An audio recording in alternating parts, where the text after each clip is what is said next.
May nabili nga pala akong sayote ng isang araw kaya naisipan kong maggisa ng sayote for today's ulam. At pag ginasa, hindi mawawala ang bawang. Siyempre ang gusto natin sa bawang ay yung golden brown. At pagkatapos sinunod ko na nga ang sibuyas. Hinalo-halo ko nga lang ito ng konti at pagkatapos sinunod ko na yung sardinas. Saba nga pala yung sardinas na ginamit ko. Minekos-mekos ko nga lang siya ng konti. At pagkatapos nilagyan ko siya ng konting suka para mawala ang lansa. Pagkatapos, hinalo-halo ko lang siya ng konti. Naglagay na nga rin pala ako ng salt and pepper. Nilagay ko na rin yung mga hiniwa kong sayote. Hinalo-halo ko na nga lang ulit ito. At tinakpan ko na nga rin para mabilis lumambot. Ayan, naluto na ang ating ginisang sayote na may sardinas. Tinernuhan ko na nga rin pala ito ng pritong manok. Kain na tayo! Kain tayo!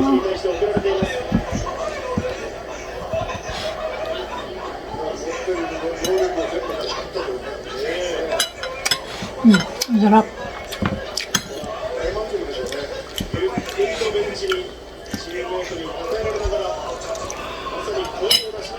Better na ang chicken.